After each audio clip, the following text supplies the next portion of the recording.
I think I've said before that service learning, community-based service learning, is probably the most important innovation and the most efficacious innovation in undergraduate education over the last, I would say 3 decades. Because it integrates what we do in the classroom with reflective commitment in communities. Students typically take a class, and it doesn't matter what discipline it is, they take a class, and then they spend part of their time in communities working with various agencies who have expressed concerns for certain things that are happening in communities, and they're to employ the learning that they have in the classroom on that community-inspired problem or issue that they have, and then come back to the classroom and reflect on that from the perspective of the discipline.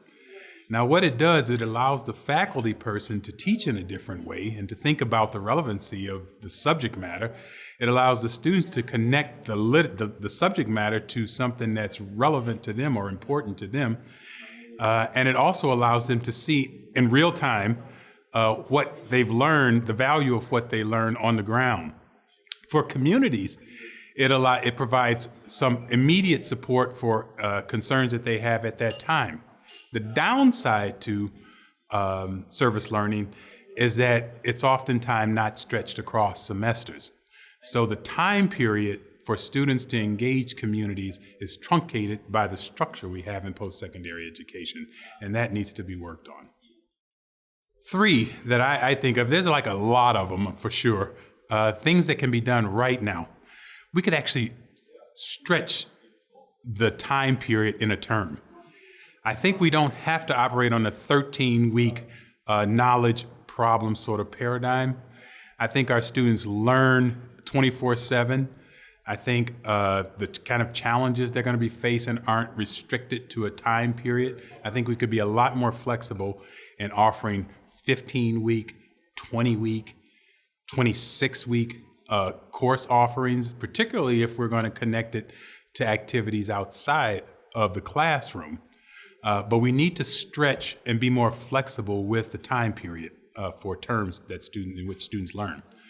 The second innovation, the second thing that I think is quite problematic, and I think we could address it right away, is look at the matrices upon which we assess access. What do we use in order to admit a student in our institution? Oftentimes it's grades. Oftentimes it's marks from some standardized tests. It could be minimally activities that students participate in high school, but it's typically retroactive. It's what you've done and how you've performed in the past. But what we say at the same time is that graduates of our institution should be able to do certain things. In other words, there are certain desired outcomes. And those outcomes are computational literacy, they're critical thinking, multicultural competencies. I think what we ought to do is align our assessment for entry into institutions along with the expected outcomes. Those who demonstrate to some degree some computational literacy, some form of multicultural competency, some critical thinking, some other outcomes that we expect as institutions, we assess students based on those lines for entry into our institutions. Now, what that will probably do for many of our institutions, it'll change the profile of our students. Can you imagine that there'll be students who traditionally haven't performed highly on standardized examinations, or didn't perform as well in terms of their grade point average in their academic environments? Just imagine. We'd have a different population. So I think we can do that as an innovation. And of course, the final thing consistent with service learning is we need to expand the boundaries of educational institutions.